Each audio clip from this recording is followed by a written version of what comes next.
Vorren Ironveil.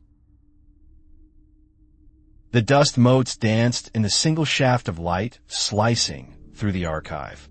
For 20 years, I, Vorren Ironveil, have been curator of the lexicon, a repository not of books, but of echoes. Not stories written down, but languages lost, languages spoken at moments of great joy, terrible sorrow, or potent magic, captured and preserved in crystalline matrices. My days are a ritual.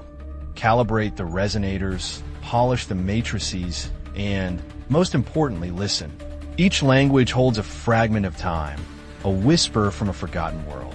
Today, like most, began with the guttural clicks of the Zylosian traders, a language extinguished by plague, but brimming with the scent of spice and the weight of bartered goods. The silence shattered, not with a crash, but with a dissonance. A tremor ran through the lexicon, throwing me off balance. It wasn't an earthquake. It was linguistic interference, a corruption of the matrices, a fracturing of the preserved echoes. Then I saw it, a single matrix pulsing with a violet light, radiating a language I didn't recognize, a language that felt predatory, a language stripped from the tongue of General Archon, the architect of the Great Silence, a man who sought to erase entire cultures, to silence the world, a language thought to be utterly gone. My initial response was containment.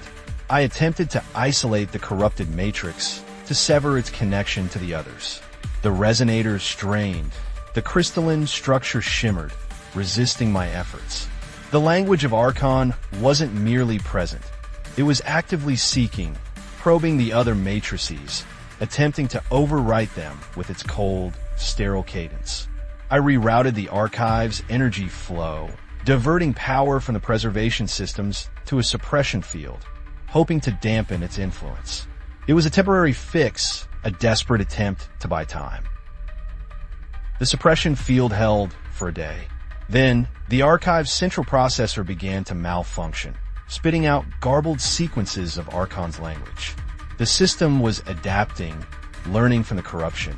Worse, the crystalline matrices were responding, not with resistance, but with a chilling resonance. The languages weren't being overwritten, but infused. The Zylosian traders now spoke with a subtle, unsettling edge, their calls for barter laced with Archon's imperial demands.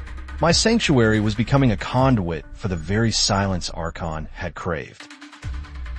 I discovered a hidden protocol within the archive's core, a failsafe designed by the archive's founder, a linguist named Ilera Vess. It wasn't about suppression, but about translation. The archive wasn't merely preserving languages. It was designed to understand the underlying intent, the emotional core of each utterance. To counter Archon's language, I couldn't simply silence it. I had to translate its intent, to expose the hollowness beneath its power.